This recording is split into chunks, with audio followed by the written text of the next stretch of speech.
of Commons have been the subject of bullying at the hands of some MPs. A BBC Newsnight investigation has seen files and spoken to witnesses who say staff known as Commons clerks have been mistreated.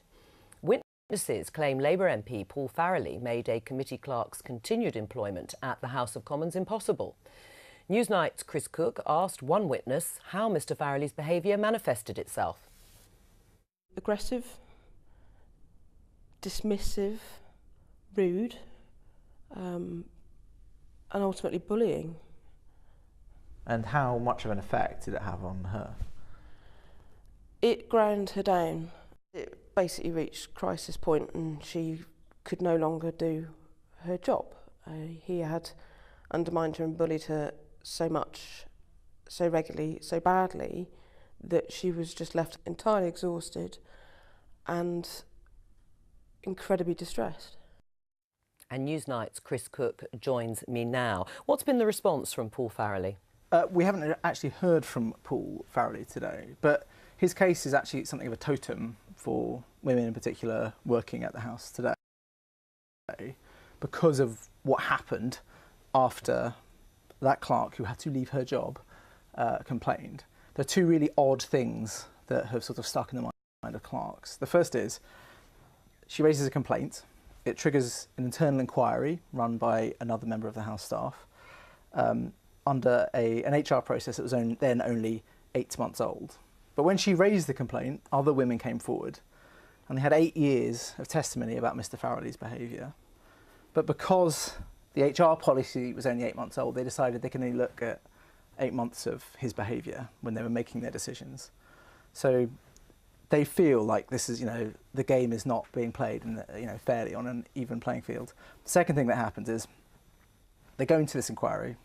A member of the House staff goes through the allegations that she makes, not the other women, only her. And he's not able to make a firm conclusion on some of them, but he does on others and upholds her complaint. He decides that, yes, this was bullying. His conduct was offensive and insulting. He undermined her. And there was no doubt about her competence either. That's made very clear in the report. That document is then taken to the House of Commons Commission, which is a committee of MPs, and they decide really not to do anything. In fact, they suspend the policy. They don't take action against Mr Farrelly. They say that the legal basis of the policy was not sound, so they couldn't actually take action. And they also say that what happened, that any system that relies on clerks investigating MPs is not fair and robust. Right, but you spoke to Paul Farrelly before this piece went out. What did he say? He released a statement. So Mr Farrelly denies any bullying. He says that in November in 2012, allegations were made about me having bullied a clerk to the committee during the compilation of the phone hacking report. These allegations were investigated and not upheld. Despite this, I apologise if I had inadvertently upset the clerk who'd suffered stress. The policy under which they were investigated was considered to be so unfair to those about whom were complained that it was immediately withdrawn and replaced by another policy. The case is really not really about Paul Farrelly in this one. This is all about the House of Commons receives a complaint, and clerks have taken the lesson that the system kind of can't be trusted. And in fact, the process of reforming the House's HR processes, introducing a new cut-off date, is used, in their view, to protect MPs. And what about the Speaker, John Bercow? So, in about May 2010, John Bercow got a new private secretary, a woman called Kate Ems. Kate Ems only lasted till, I think, February of the year after, when she was signed off sick. She had to be found a new job somewhere else in the House. In fact, they had to modify that subsequent job so that she wouldn't come into contact with the Speaker. Her managers were told that she had post-traumatic stress disorder.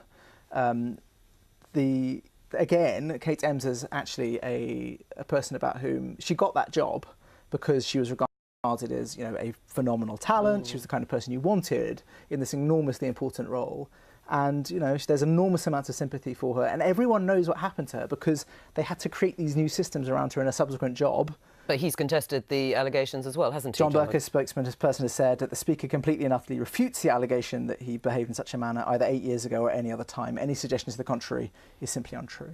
Right, and Downing Street has also been speaking about this. The spokesperson described claims by House of Commons staff of bullying by MPs contained in a Newsnight report. Your report as concerning, and that there's no place for bullying or harassment of any kind, which you would expect. They also note that John Bercow, the Speaker, has said the accusations are being contested, but the Prime Minister has full confidence in the Speaker, according to her spokesman. Are you surprised by these allegations?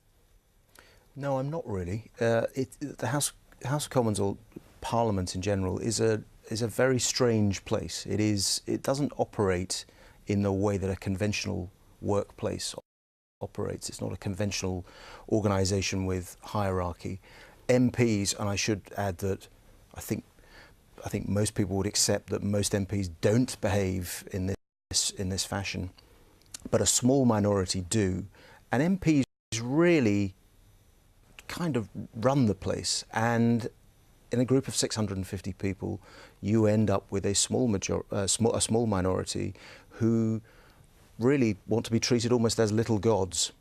And I think the way in which the system is constructed means that staff then don't necessarily have adequate protection. There's also confusion about who is investigating what, and it's a legacy of the place has thousands of people working in it, but is not constructed with a chief executive. I mean, it can't be, because it's a democratic institution, but there's going to have to be, after this investigation, there's going to have to be some form of change.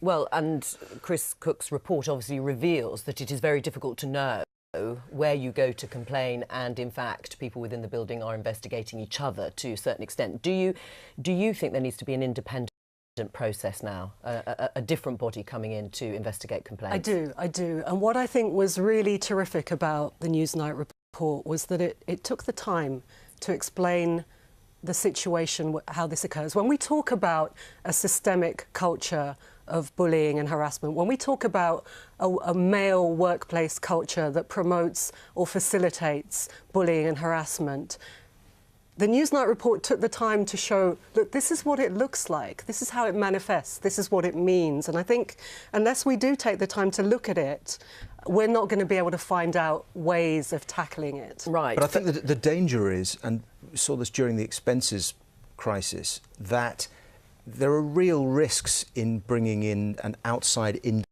independent body because of the strange constitutional position of Parliament.